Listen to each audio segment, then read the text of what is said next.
The GK channel bu miyeng tabiriba pumnamakpu Gorbachov na aham namakta taram na okchari. Miyeng tabiriba pumnamakna aihapu puning thawgatpiba oina video asibu like tawbiu, channel asibu subscribe tawbiu loinana mayam pumnamakna video asibu loiba bawbutang miyeng tabiu.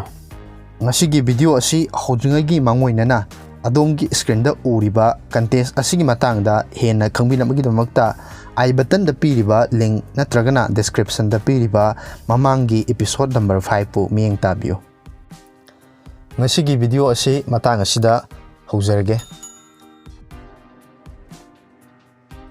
Ngasigi ahanba wahang asidi devaluation of currency helps to promote A. Exports, B. Saving, C. National income, D. Import at lower cost. Currency bu devaluation tobana karida kanaba pibagi ahanbada exports, ani subada saving, ahum subada national income, mari subada import at lower cost. Ngasigi ani suba wahang asidi how many languages are recognized by the Constitution of India in the 8th schedule? A. 14, B. 16, C. 18, D. 21. India ki Constitution na 8th schedule da language kaya bu recognize tawkhibage. Ahanbada 14, ani subada 16, ahum subada 18, mari subada 21. Ngasigi ahum subawahang asidi how many times can a person be elected as President of USA? A. 3 times, B. 2 times, C. Only 1 time, D. No limit. Mi amabu kayarak anna USA ki President oina elected tawba yabagi. Ahanbada 3 times, ani subada 2 times, ahum subada 1 time, mari subada no limit. Mathakta pankriba wahang ahum asigi adom-adomgi achumba paokhum adu mathangi numitki mudang wairam pung mari phawgi mamangda comment tawbiro.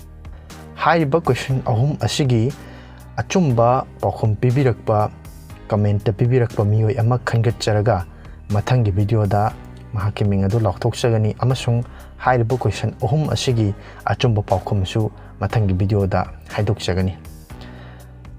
Loinana channel asida haiba video asi numit khudingi numidangi pung 9 taba matamda thadokcharakani.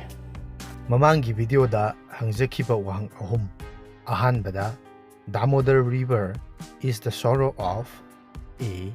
Bengal, B. Assam, C. Maharashtra, D. Nagaland. Hairiba wahang asigi achuma paokhumna A. Bengal ni.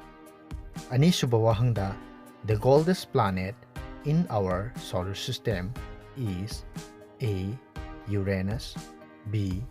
Venus, C. Jupiter, D. Mars. Hairiba wahang asigi achumba paokhumna A.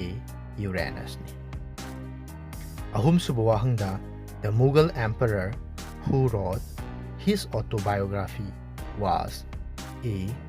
Akbar, B. Shah Jahan, C. Humayun, D.